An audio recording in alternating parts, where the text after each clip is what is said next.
right, I'm going to get started. Thanks everybody for coming on today. I can't wait to talk about the merry mental load, which is just such a uh, holiday-centric topic for right now. I'll introduce myself. Thank you for joining us here. Thank you for being on the Auggie app, and for using Auggie as this like super trusted parenting resource. The experts they have on there are amazing. And I'm proud to be one of them. And I also appreciate all the parents that participate on the app and just utilizing their social media and all of that for recommendations. So thank you for being here. My name is Stacy, Stacy McCann. I'm a licensed clinical mental health therapist. I'll tell you a little about myself. I own my own private practice. I live in the southern Illinois area, just outside St. Louis, just across the Mississippi River from St. Louis. It's a little town called Edwardsville, and I own my own private practice there.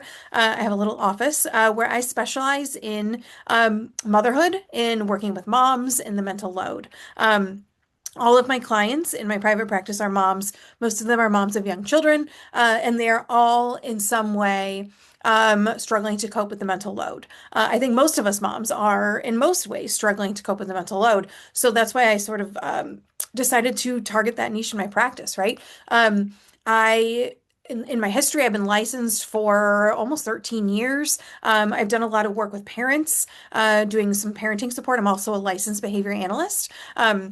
So I did a lot of work with neurodivergent families, a lot of sort of behavioral support. But as I had my own child, I had my daughter in 2019, and then the pandemic hit. And through all of that, it just really became apparent that moms were the one carrying the mental load, often the physical load, and the emotional load at home. And so in 2022, when I launched my practice, I decided to focus there.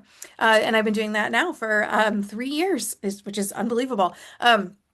I have some trainings and certifications. I am a trained fair play facilitator, meaning I went through their sort of intensive training to run their program. I think fair play is an amazing program when applied in a certain way. I also think you can apply it to individuals, which is something, we could talk about another time.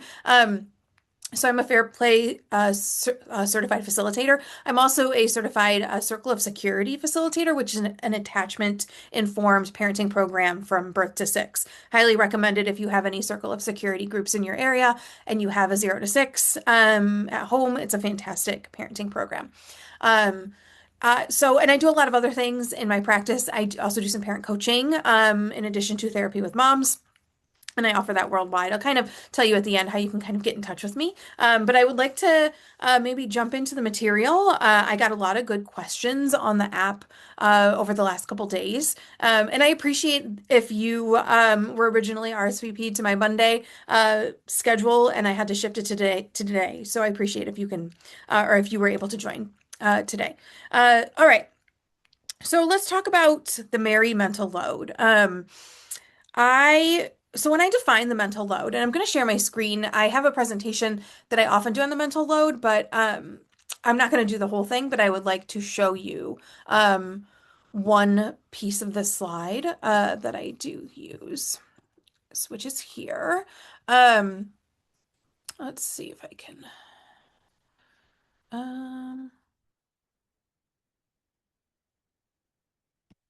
Okay, we're just going to fast forward here. So when I talk about the mental load, I often use these terms, and some of these terms are from Fair Play. Some of these are just terms in common lexicon right now. But I really do like to define the mental load because we tend to get caught up in the chore aspect of it, right? So we tend to think of the mental load on the surface as like unloading the dishwasher, as like the laundry and flipping the laundry and hosting our daughter's birthday party and all of that stuff. But really, the mental load comes before the task. So I always think of the 3 Ps when I talk about the mental load: planning, predicting, and prepping. That's the mental load in a nutshell. So the mental load is not unloading the dishwasher. It's knowing that our daughter's favorite water bottle is in the dishwasher and she needs it tomorrow for field day and it's covered in spaghetti sauce because that's what we had for dinner last night. So it really needs to run in the dishwasher and it has to be done in time. That's the mental load, right? It's the planning ahead, the predicting what's going to happen, and the prepping for the future. So really the mental load is living in the future. And that's what makes it so heavy is that it steals the present from us, right? So when we are constantly living steps ahead, which is what I hear over and over in my practice, is that mothers are living in the future. I can't be present. I have to think about what's for lunch, what's for dinner, what's nap time going to look like, what's bedtime going to look like. Tomorrow we're going here. What's that going to look like? That I cannot be present with my child. The mental load is typically defaulted to women. There's a whole, decades of reason for that. The the default, which I put here, the she fault, which is from Fair Play. Eve Rodsky, the author, uses that term a lot in that program because women take the default role in a home. They don't take it, they're often given it, and they're given it after decades of sort of being groomed for it. So from birth, most women are sort of taught to take this role, right? We are taught to caregive, to take on roles such as feeding people, caring for people, bathing for people, doing tasks and chores for others. We are taught from an early age to self-sacrifice in order to make those things happen. Girls are still in 2025 taught to be seen and not heard. We're taught to people please, and we're taught to eggshell, to walk on eggshells to cope with other people's emotions. So women take on this role from the beginning.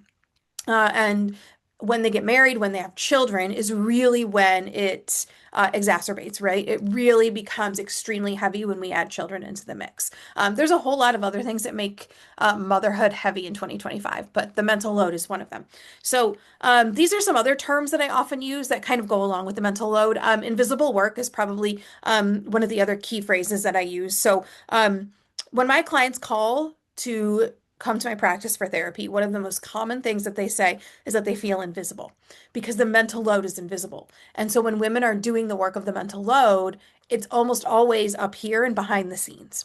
I kind of there's a great comic, I think it was from Mom Life Comics, that she describes like the coffee table fairy, that every night when we all go to bed, the coffee table fairy comes up and clears the coffee table, and the next day it's clean. There's no coffee table fairy, it's mom, right? Mom's doing all of that invisible behind the scenes work. Another amazing example that I just saw on like an Instagram comment was a father commented to a mother, our child's fingernails never seem to grow. Do you think we should take them to the doctor, to the pediatrician to check on their fingernails? Do you think they're vitamin deficient? What's going on? And it's because mom's clipping their fingernails, right? Mom thinks ahead. Mom looks at their fingernails and says, oh, you need to be clipped by the end of the week. They're getting too long. Those are all things that feel invisible. And when our partners don't acknowledge them, don't see them happening right in front of their eyes, and definitely don't volunteer to take some of it, we by default feel then invisible. So there's some other terms here. We are not going to go into detail on all of them. I do want to mention emotional labor. So there is the mental load, but emotional labor is also a really distinct piece of the mental load. The emotional labor is really the planning, prepping, and predicting for other people's emotions. And sometimes I call it emotional labor, emotional load. And we sort of sign on to do that as parents with our children, though I would say most of us were not ready for that either. But we kind of acknowledge, like, yeah, that's my role, right? I have to deal with my kids' tantrums, their emotions. I'm part of my job as a parent is to teach them about emotions. But what we don't expect to do is take that on for our spouses, for our husbands. But we almost always are. We're almost always carrying it in some capacity, and we almost always adjust our own behavior to cope with the other people's emotions in our home. So that emotional labor is really, really powerful. It's a powerful piece. The mental load is not just chores. It is also coping with all of those emotions. So those are all kind of terms that I'll be using as I talk about the holidays and what the holidays have to do with the mental load. I'm going to stop sharing for right now, and I'm going to come back and share in a minute. I just like to see the chat and all of that. So when we talk about the merry mental load, right, the holiday mental load, why is the holiday mental load heavier? I mean, on the surface, it's obvious, right? There's just more to do. There's more events, there's more to plan for, there's gift giving, there's meal planning and dinner planning and all of that stuff. So there's just like more tasks on the list. So obviously it makes sense that the mental load for the holidays are heavier. But I think there's some other reasons too. So I had a client today, and obviously I'm not going to give away, personal information, but she kind of told me about how her anxiety's been really high. It was a really stressful week last week, Thanksgiving, right? And that it just felt really hard to do even regular day-to-day things, parent her child, do some of that stuff. And then she sort of described all of the emotions related to going to Thanksgiving, right? Emotions related to getting along with her siblings, emotions related to judgment from her mom, emotions related to leaving mother-in-laws early to go to her own mom's Thanksgiving. So part of the reason that this mental load over the holidays feels heavier is that all of our own stuff from our childhood, from our background, from our trauma, from all the stuff that we've experienced comes up at the same time. So we're trying to make this like magical holiday happen. We might love the holiday and want it to be magical and want to do all these things for our kids, but at the same time, we're coping with our own stuff, our own relationship with our parents, our own relationship with our own family, our relationship with our in-laws. Taking the lead on all of the relationship stuff, even for our in-laws, even for the people that aren't actually our family. So that's one reason that this is coming into play. Um, I think the second reason is this whole memory making. I think the word for that is maybe kin keeping, if I remember right. And that's what Sandy kind of just said in the chat box is that if I don't do this, it wouldn't get done. And I think at our core, as part of our sort of motherhood experience, we want to be making these memories for our children. And there's some pressure related to that too. And I'm going to talk about that in the Q&A because I got a really great question about that.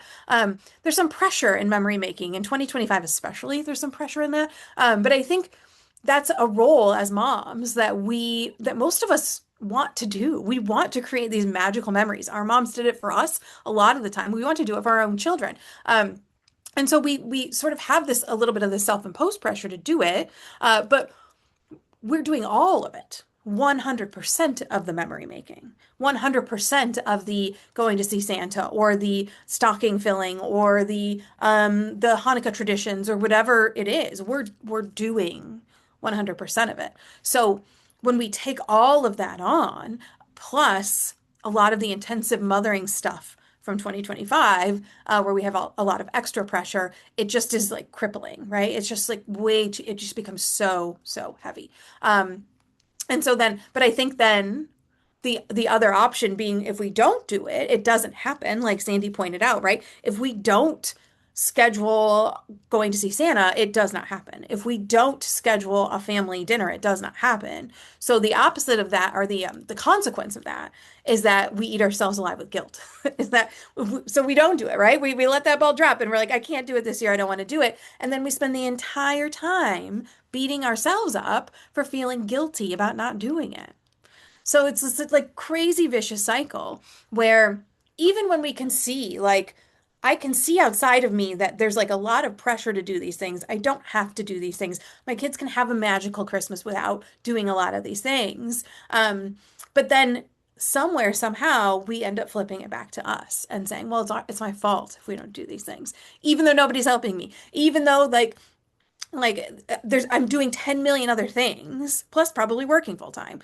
It's my fault if we don't go see Santa. It's my fault if we don't send Christmas cards. It's my fault if we don't make cookies this year. So it's this vicious cycle and it happens year round, but over the holidays it just becomes way more apparent because there's more to do. There's more of that memory making, and there's more of that emotion tied to our own past, our own memories, our own traditions with family or lack thereof, and our own relationships with our own family. So, excuse me. Wrong pipe. I've had like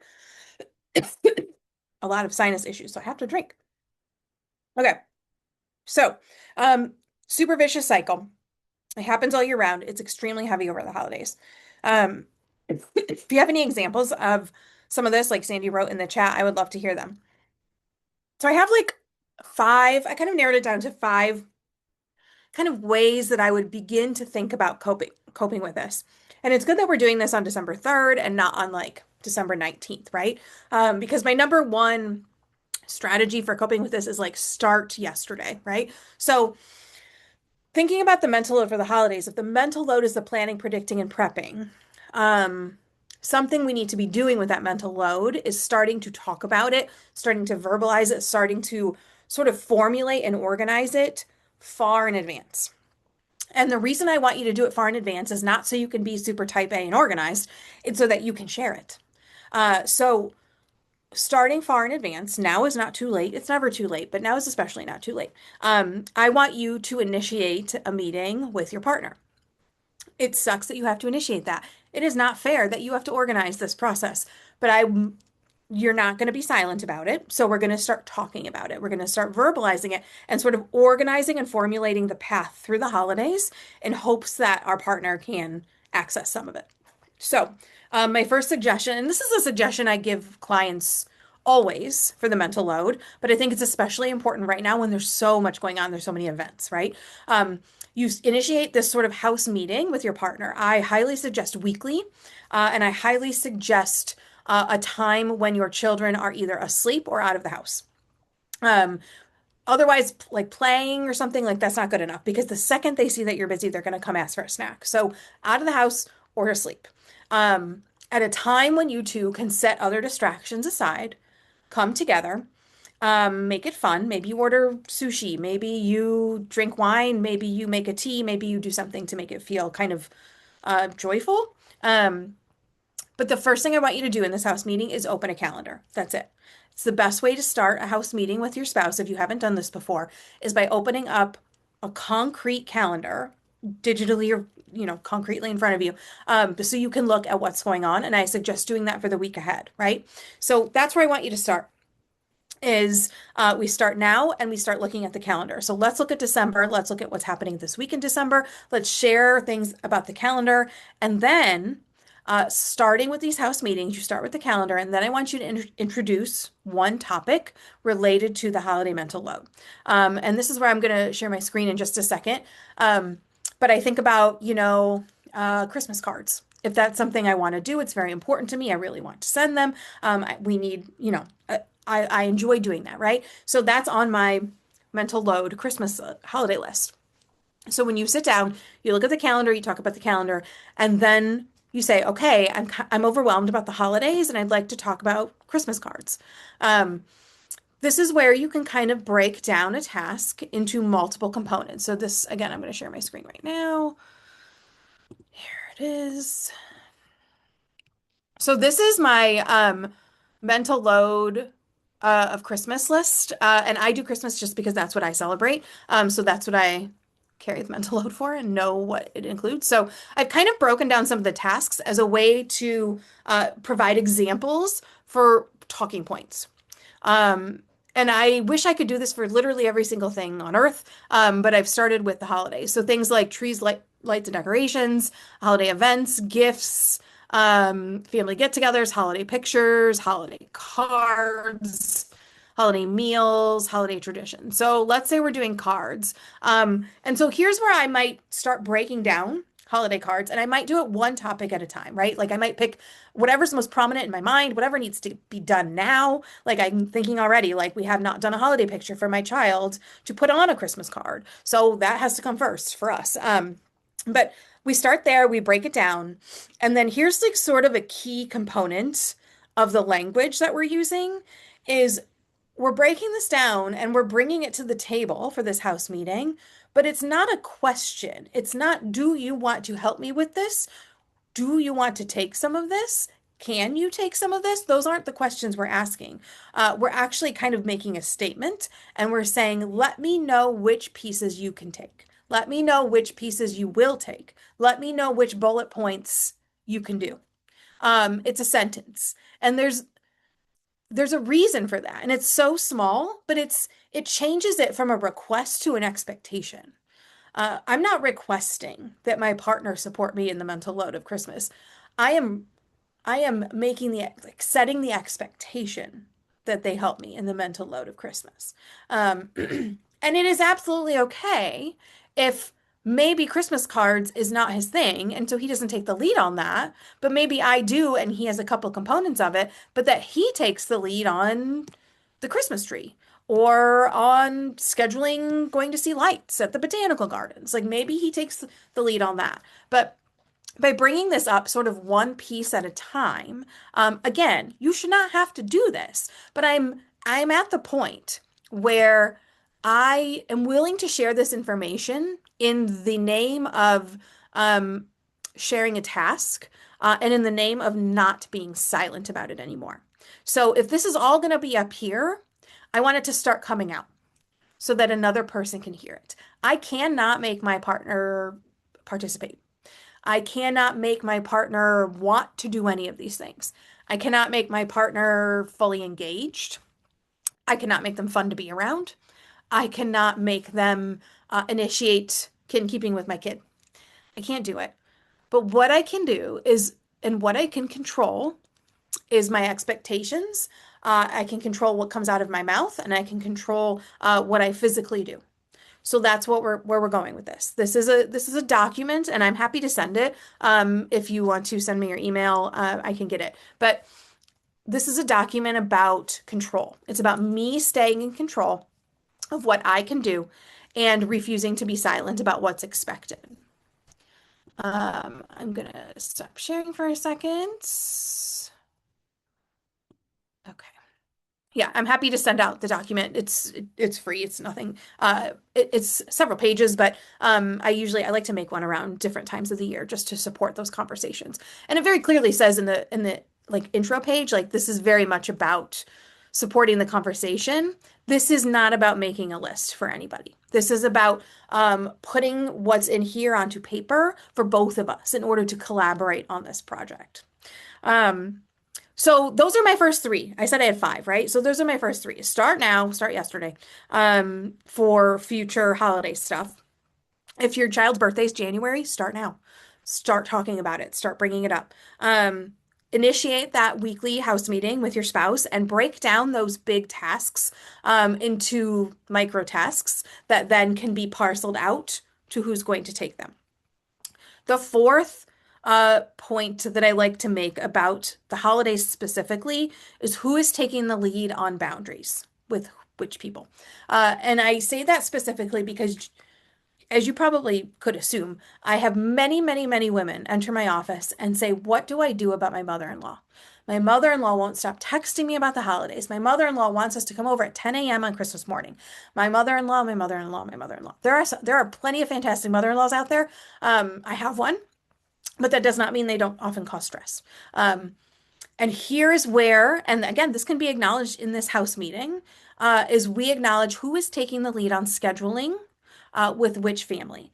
And I am very much of the opinion that you should take the lead on your blood family. So I take the lead on my own parents. My husband takes the lead on his parents. Even if they text me, I text back, including my husband.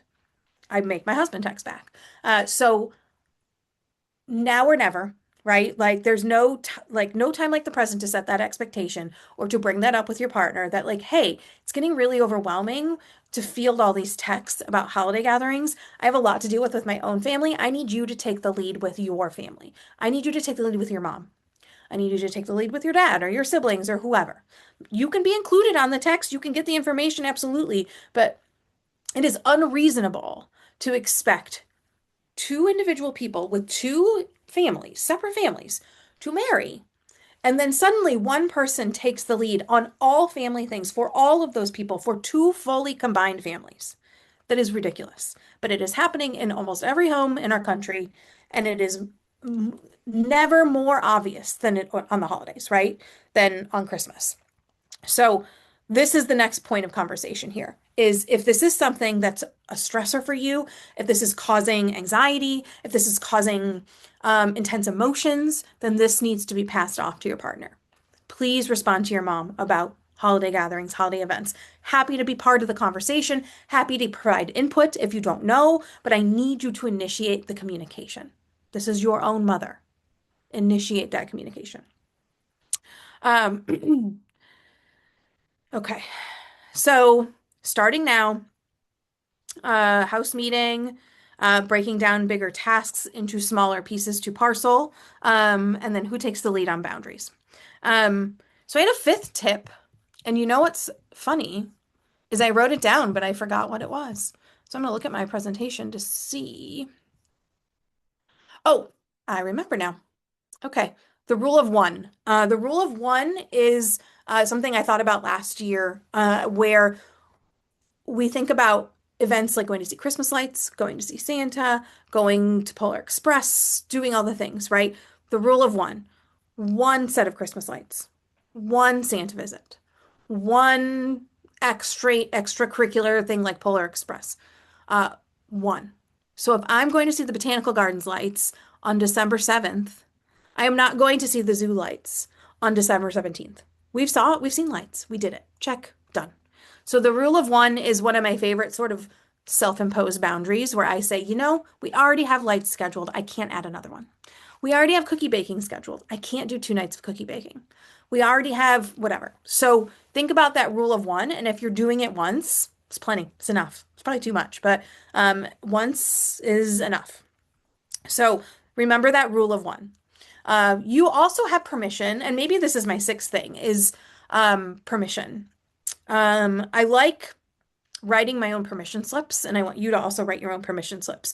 You don't need permission to not bake cookies. You don't need anybody's permission to not go see Santa or to not go ride the Polar Express or to not do whatever activity, do Elf on the Shelf or do anything. You don't need permission for that. You only need your own.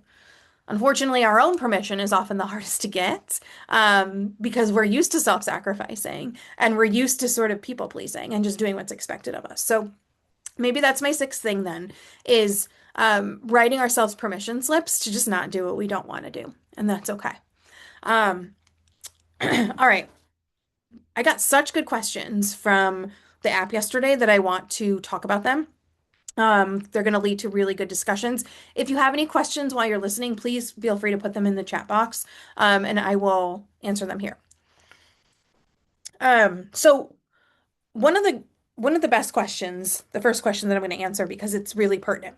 Oh, the 3 Ps. Sandy asked the 3 Ps. Planning, prepping, predicting. Planning, prepping, and predicting. Okay. Signs somebody's holiday mental load is becoming unmanageable. And this is kind of applicable all year long, but I especially think it's applicable because I think it's a little more obvious around the holidays, is that when you find that what's going on up here is stealing your joy, right? It is stealing your joy to go see Christmas lights because you've scheduled them 3 times and because there's so much drama with your husband's sister about going over to their neighborhood that you'd rather not go at all. The mental load becomes unmanageable when it steals from you. It steals joy, it steals happiness, it steals your ability to be present and actually engage in the holidays.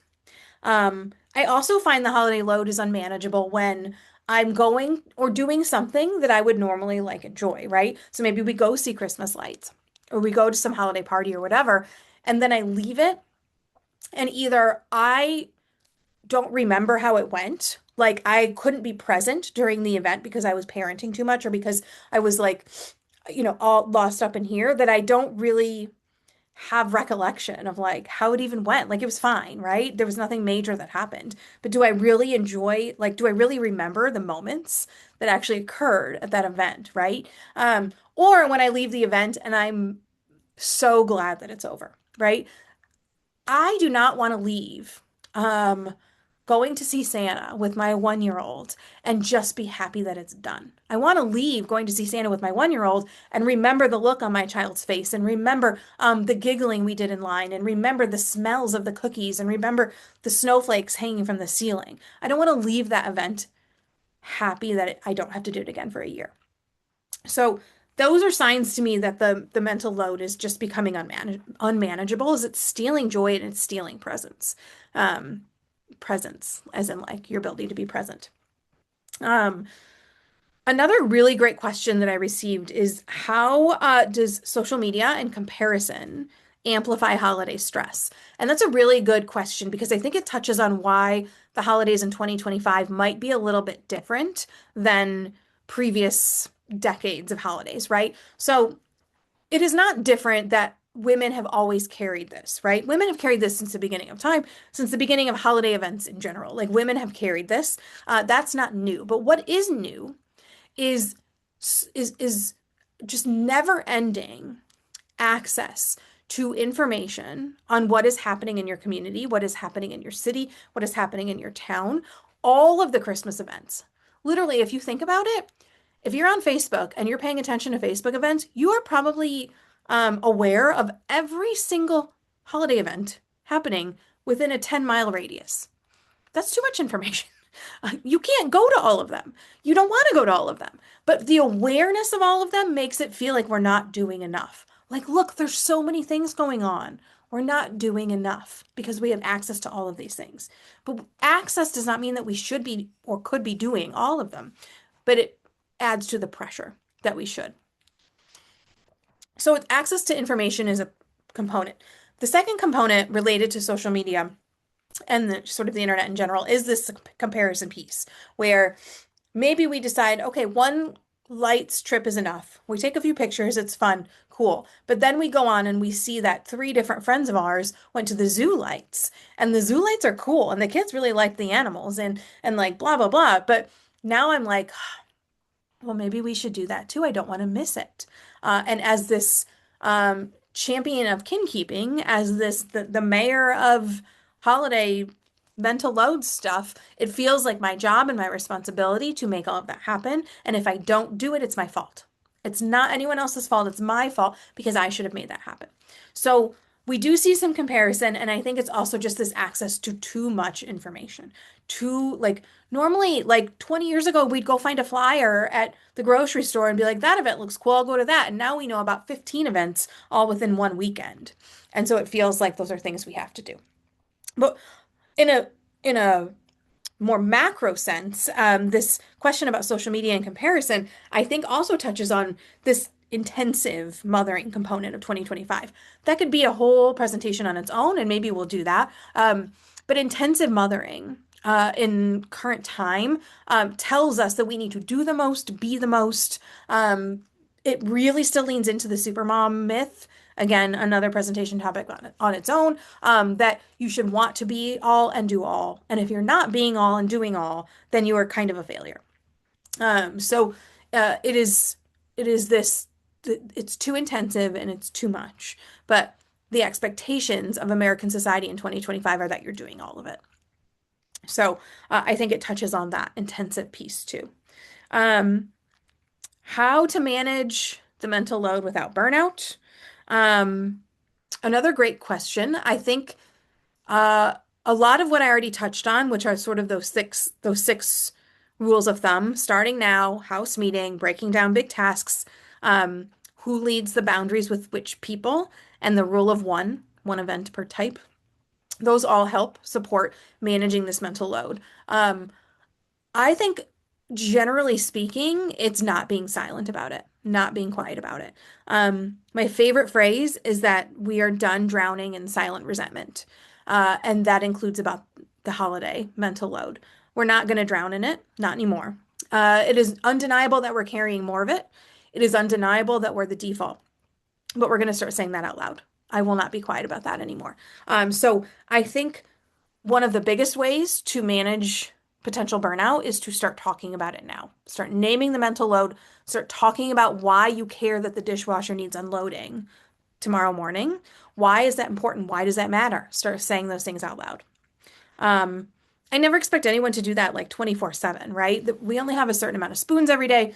I know there are days you wake up and you don't have the extra spoons to name this stuff. You just need to do it. And that may be the case, and that's okay. But when you can, you verbalize this and you start practicing that. I have clients who that's their only goal right now is to start saying this stuff out loud. Sandy mentions that I hate that I have to ask or tell my husband to do things, and I wish he would just do them on his own. I do too. I also like to say I have lots of favorite phrases, but another favorite phrase is like, when you come home from work, like read the room, right? Look around the room, see what needs to be done, and maybe just do it. Um, it's not happening. If you're having to ask or tell your husband to do things, he's not doing them on his own. So my frame of mind with this, my mindset with that is instead of just doing it or harboring the silent resentment related to the fact that he's sitting on the couch and not doing anything, I'm going to start naming it out loud.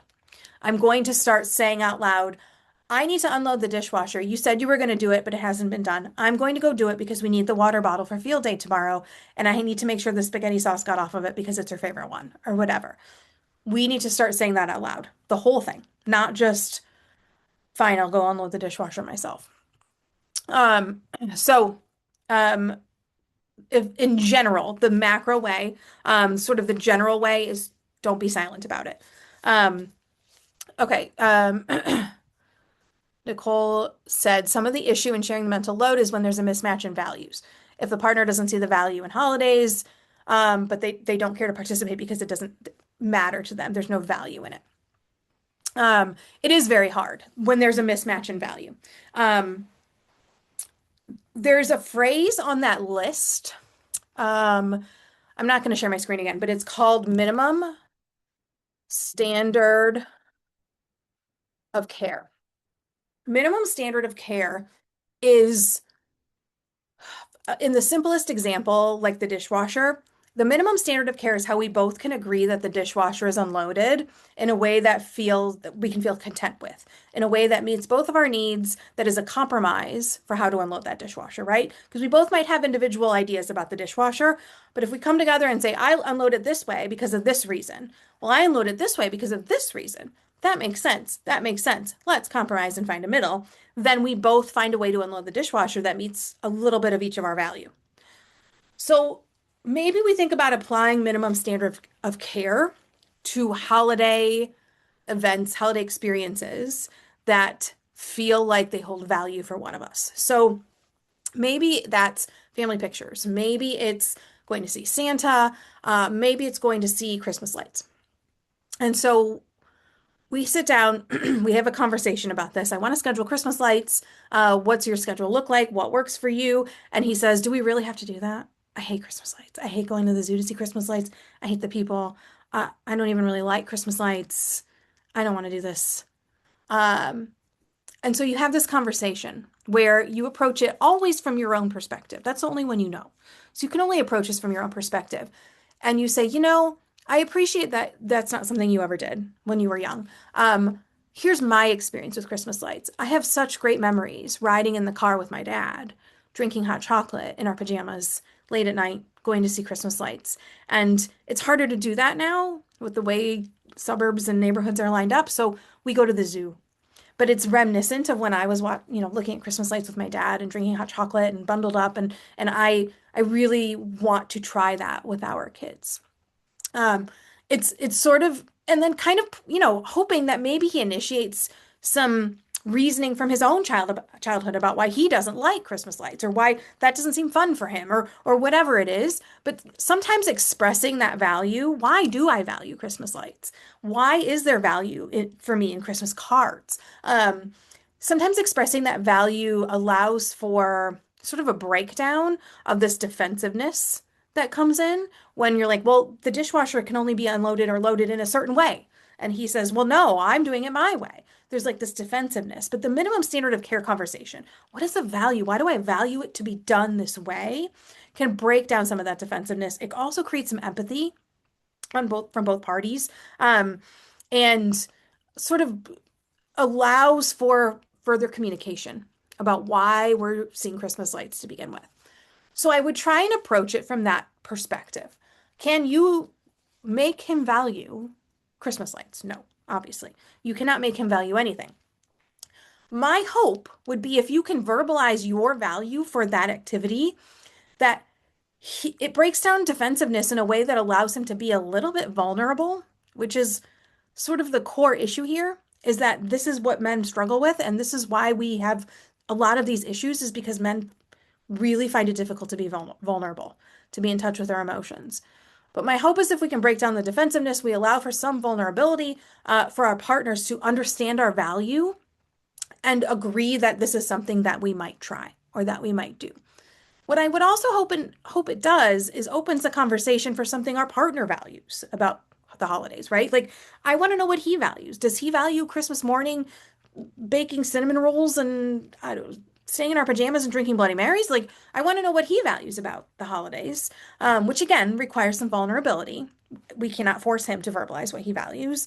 But my hope is if I can describe my value for something, maybe that sets a baseline for him, like an open door for him to express his value about something or why he devalues something.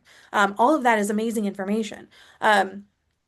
So that's kind of my perspective there is we apply this minimum standard of care where we agree on how a task is accomplished to an event like going to see Christmas lights, like Christmas cards, like having a cookie baking day or whatever. Um, Ultimately, we cannot control our partner's response. We cannot require he smile and bear it at a Christmas event. We can't require those things. But my hope is if we lean on our value, why we value something, rather than why he doesn't value it, right? I want to lean on why I value it, verbalize why I value it in hopes that there's response there. If there's not response there, I'm very sorry. There should be. And in a partnership where two people support each other's values, even if my partner hates Christmas lights, there should be some kind of engagement and response to me expressing my value of them. It doesn't have to mean he's like, yes, suddenly I love them and I'm on board. But what it means is maybe he says, if it's that important to you, we should do it. Or he says, I can't get over why I hate Christmas lights. Maybe there's an XYZ reason. But I really value this other activity. So I'll do the Christmas lights. Can we do this other thing that I really value about Christmas? That's where we want that to go. If it doesn't go there, and if you think that there's potential for it to go there, it's just really hard to communicate what you're trying to say and be heard and your partner to communicate and get over sort of their defensiveness. That's where a couples counselor could potentially support that communication piece. You're not going to get in one before Christmas, but you know what I mean, long term. So, but really, really great point of conversation here about holiday mental load is that it touches on value way more than something like the dishwasher. Um, Two other questions that I'll answer real quick. One is how to avoid passing this holiday stress onto our kids, right? And again, these are questions that could apply all year round, but it's so exaggerated over the holidays. My answer for that is really take care of yourself. Is for moms to engage in their own self-care, engage in meeting their own basic needs, making sure they're eating, drinking, moving their body, fresh air, breathing, taking a shower, brushing their teeth, doing all the basics to take care of themselves. That's like number one. If you can take care of yourself, you can support yourself through the mental load without putting it on your kids. But secondly, to that, naming it out loud, doing all the things we've talked about really is supportive of not passing this on to your kid. Thirdly, if you have zero support in your partnership, at that point, that's where I would get really strict with my permission slips on dropping some things, or sort of altering things to meet my needs, where I have to slow down. I have to take a step back in order to be able to manage all of this and be the parent and mom I want to be.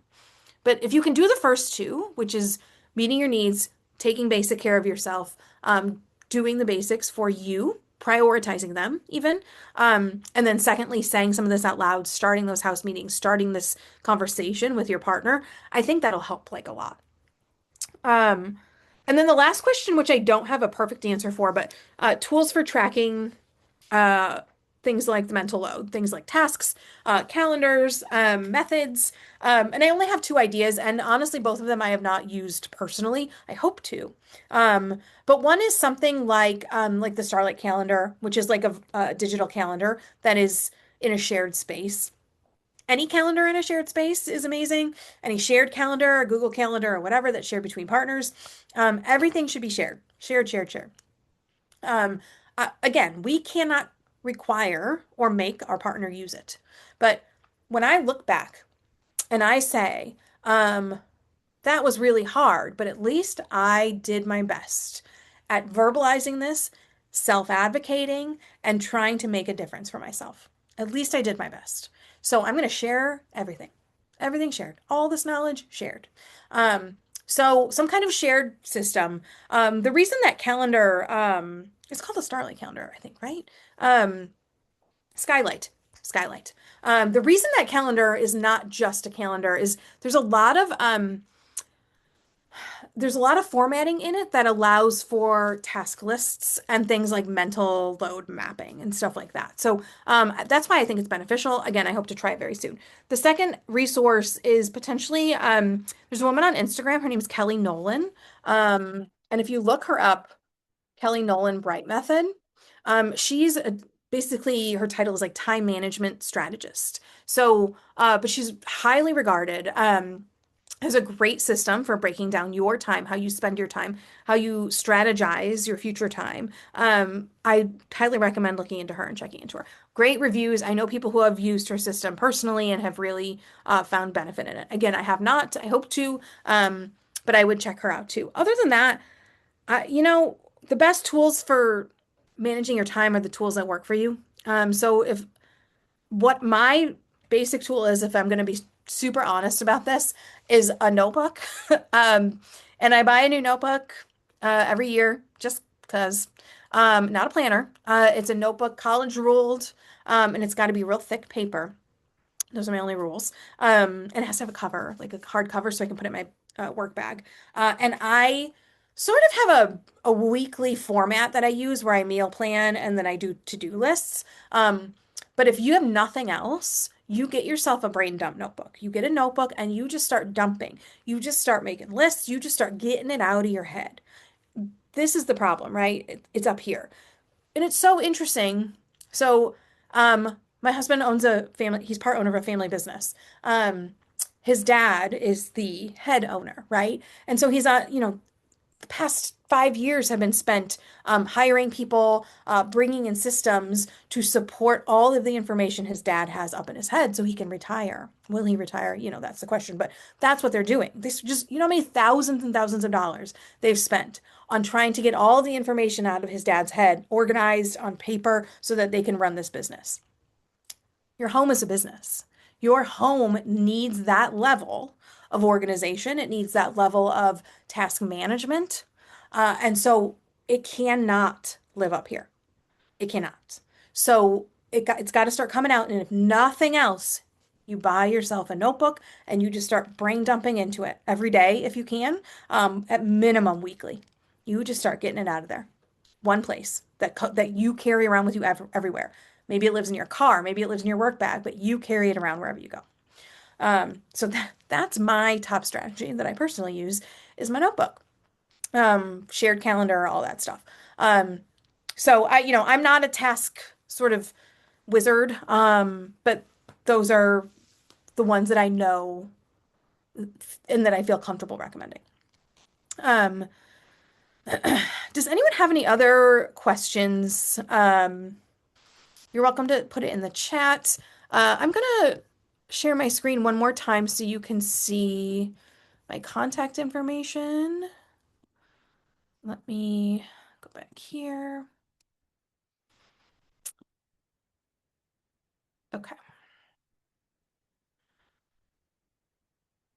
Um, So that's my website, and then my email and my Instagram handle is under that. I am most active on Instagram. So if you are on Instagram, that's where you can find me most of the time. But I'm very quick to answer emails as well. You're welcome to email me anytime. And like I said, I think if you had to enter your email to register for this event, I'm happy to send you that document.